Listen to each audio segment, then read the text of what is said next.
صحیح بخاری حدیث نمبر 7۔ ہرقل شاہ روم نے ان کے پاس قریش کے قافلے میں ایک آدمی بلانے کو بھیجا، اور اس وقت یہ لوگ تجارت کے لیے ملک شام گئے ہوئے تھے، اور یہ وہ زمانہ تھا جب رسول اللہ صلی اللہ علیہ وسلم نے قریش اور ابو سفیان سے ایک وقتی عہد کیا ہوا تھا۔ جب ابو سفیان اور دوسرے لوگ ہرقل کے پاس اہلیہ پہنچے جہاں ہرقل نے دربار طلب کیا تھا، اس کے گرد روم کے بڑے بڑے لوگ بیٹھے ہوئے تھے۔ ہرقل نے ان کو اور اپنے ترجمان کو بلایا، پھر ان سے پوچھا کہ تم میں سے کون شخص مدعی رسالت کا زیادہ قریبی عزیز ہے؟ بول اٹھا۔ ابو سفیان کہتے ہیں کہ میں بول اٹھا کہ میں اس کا سب سے زیادہ قریبی رشتہ دار ہوں۔ یہ سن کر ہرقل نے حکم دیا کہ اس کو یعنی ابو سفیان کو میرے قریب لا کر بٹھاؤ، اور اس کے ساتھیوں کو اس کی پیٹھ کے پیچھے بٹھا دو۔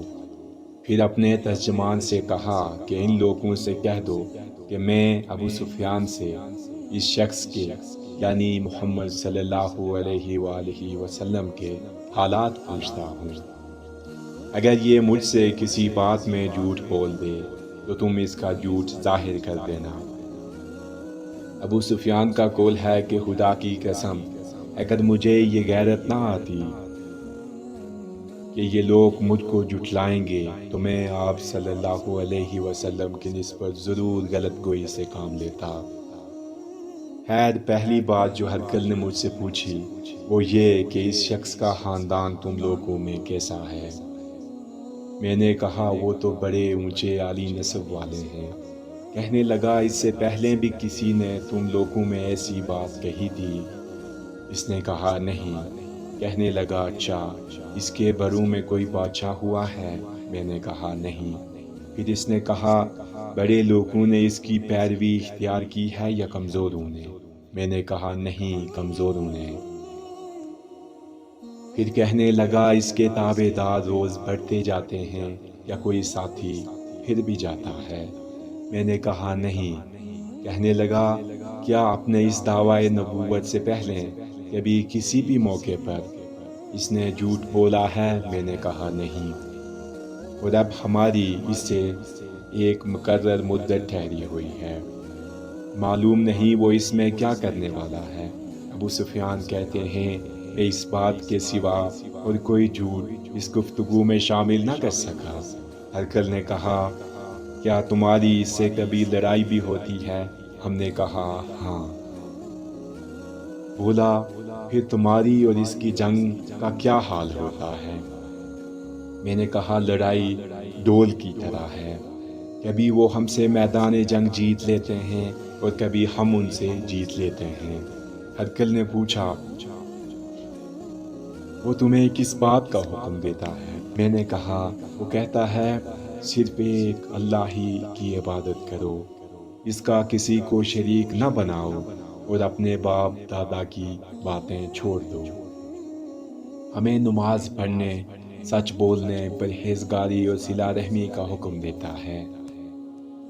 یہ سب سن کر پھر ہرقل نے اپنے ترجمان سے کہا کہ ابو سفیان سے کہہ دے کہ میں نے تم سے اس کا نسب پوچھا تو تم نے کہا کہ وہ ہم میں عالی نسب ہے، اور پیغمبر اپنی قوم میں عالی نسب ہی بھیجے جایا کرتے ہیں۔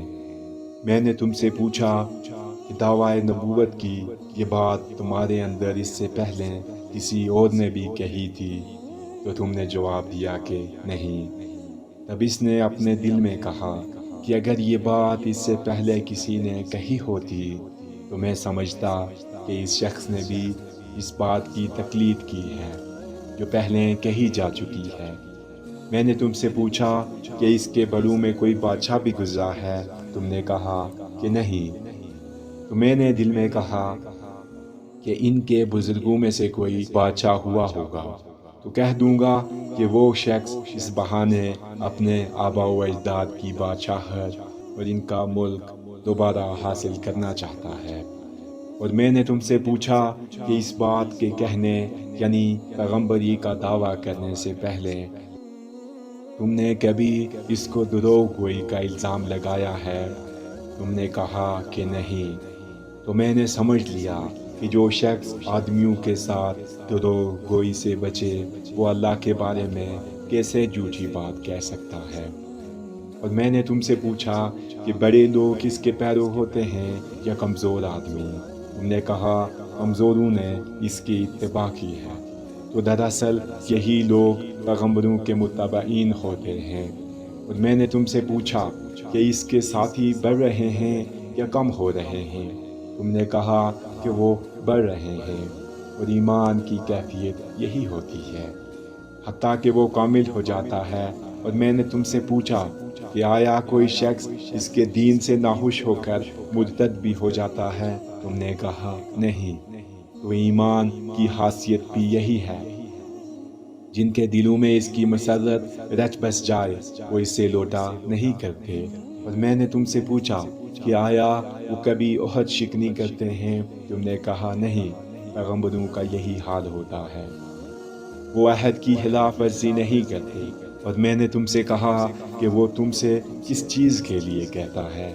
تم نے کہا کہ وہ ہمیں حکم دیتے ہیں کہ اللہ کی عبادت کرو، اس کے ساتھ کسی کو شریک نہ ٹھہراؤ، وہ تمہیں بتوں کی پرستش سے روکتے ہیں، سچ بولنے اور پرہیزگاری کا حکم دیتے ہیں۔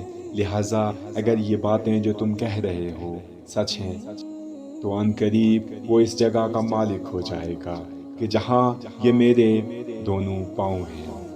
مجھے معلوم تھا وہ پیغمبر آنے والا ہے، مگر مجھے یہ معلوم نہیں تھا کہ وہ تمہارے اندر ہوگا۔ اگر میں جانتا کہ اس تک پہنچ سکوں گا تو اس سے ملنے کے لیے ہر تکلیف گوارا کرتا۔ اگر میں اس کے پاس ہوتا تو اس کے پاؤں دھوتا۔ عقل نے رسول اللہ صلی اللہ علیہ وسلم کا وہ خط منگایا جو آپ نے دحیہ کلبی رضی اللہ عنہ کے ذریعے حاکم بصرہ کے پاس بھیجا تھا، اور اس نے وہ ہرقل کے پاس بھیج دیا تھا۔ پھر اس کو پڑھا تو اس میں لکھا تھا اللہ کے نام کے ساتھ جو نہایت مہربان اور رحم والا ہے۔ اللہ کے بندے اور اس کے پیغمبر محمد صلی اللہ علیہ وآلہ وسلم کی طرف سے یہ خط ہے شاہ روم کے لیے۔ اس شخص پر سلام ہو جو ہدایت کی پیروی کرے، جس کے بعد میں آپ کے سامنے دعوت اسلام پیش کرتا ہوں۔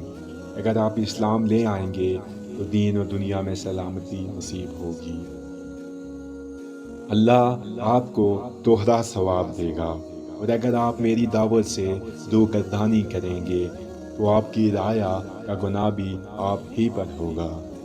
اور اے اہل کتاب، ایک ایسی بات پر آ جاؤ جو ہمارے اور تمہارے درمیان یکساں ہے، اور یہ کہ ہم اللہ کے سوا کسی کی عبادت نہ کریں اور کسی کو اس کا شریک نہ ٹھہرائیں، اور نہ ہم میں سے کوئی کسی کو خدا کے سوا اپنا رب بنائے۔ پھر اگر وہ اہل کتاب اس بات سے منہ پھیر لیں تو مسلمانوں تم ان سے کہہ دو کہ تم مانو یا نہ مانو، ہم تو ایک خدا کی اطاعت گزار ہیں۔ ابو سفیان کہتے ہیں جب ہرقل نے جو کچھ کہنا تھا کہہ دیا اور خط پڑھ کر فارغ ہوا تو اس کے گرد بہت شور ہوا، بہت سی آوازیں اٹھیں اور ہمیں باہر نکال دیا گیا۔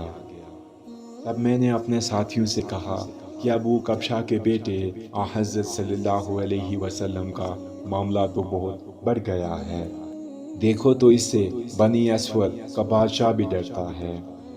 مجھے اس وقت سے اس بات کا یقین ہو گیا کہ حضور صلی اللہ علیہ وسلم عنقریب غالب ہو کر رہیں گے، حتیٰ کہ اللہ نے مجھے مسلمان کر دیا۔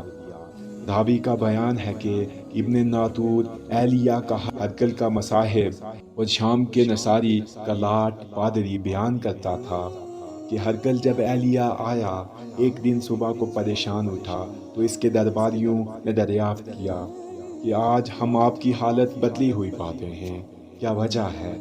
ابن ناطور کا بیان ہے کہ ہرقل نجومی تھا، علم نجوم میں وہ پوری مہارت رکھتا تھا۔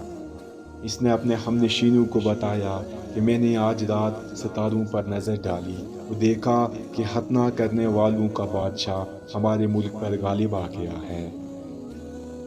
بھلا اس زمانے میں کون لوگ ختنہ کرتے ہیں؟ انہوں نے کہا کہ یہود کے سوا کوئی ختنہ نہیں کرتا، سو ان کی وجہ سے پریشان نہ ہوں۔ سلطنت کے تمام شہروں میں یہ حکم لکھ بھیجیے کہ وہاں جتنے یہودی ہوں سب قتل کر دیے جائیں۔ وہ لوگ انہی باتوں میں مشغول تھے کہ ہرقل کے پاس ایک آدمی لایا گیا جسے شاہ غسان نے بھیجا تھا۔ اس نے رسول اللہ صلی اللہ علیہ وسلم کے حالات بیان کیے۔ جب ہرقل نے سارے حالات سن لیے تو کہا کہ جا کر دیکھو وہ ختنہ کیے ہوئے ہے یا نہیں۔ انہوں نے اسے دیکھا تو بتلایا کہ وہ ختنہ کیے ہوئے ہے۔ ہرقل نے جب اس شخص سے عرب کے بارے میں پوچھا تو اس نے بتلایا کہ وہ ختنہ کرتے ہیں۔ تب ہرقل نے کہا کہ یہی محمد صلی اللہ علیہ وسلم اس امت کے بادشاہ ہیں جو پیدا ہو چکے ہیں۔ پھر اس نے اپنے ایک دوست کو رومیہ خط لکھا اور وہ بھی علم نجوم میں ہرقل کی طرح ماہر تھا۔ پھر وہاں سے ہرقل حمص چلا گیا۔ ابھی حمص سے نکلا نہیں تھا کہ اس کے دوست کا خط اس کے جواب میں آ گیا۔ اس کی رائے بھی حضور صلی اللہ علیہ وسلم کے ظہور کے بارے میں ہرقل کے موافق تھی کہ محمد صلی اللہ علیہ وسلم واقعی پیغمبر ہیں۔ اس کے بعد ہرقل نے روم کے بڑے آدمیوں کو اپنے حمص کے محل میں طلب کیا اور اس کے حکم سے محل کے دروازے بند کر لیے گئے۔ پھر وہ اپنے خاص محل سے باہر آیا اور کہا، اے روم والو، کیا ہدایت اور کامیابی میں کچھ حصہ تمہارے لیے بھی ہے؟ اگر تم اپنی سلطنت کی بقا چاہتے ہو تو پھر اس نبی صلی اللہ علیہ وسلم کی بیعت کر لو اور مسلمان ہو جاؤ۔ یہ سننا تھا کہ پھر وہ لوگ وحشی گدھوں کی طرح دروازے کی طرف دوڑے مگر انہیں بند پایا۔ آخر جب ہرقل نے اس بات سے ان کی یہ نفرت دیکھی اور ان کے ایمان لانے سے مایوس ہو گیا تو کہنے لگا کہ ان لوگوں کو میرے پاس لاؤ۔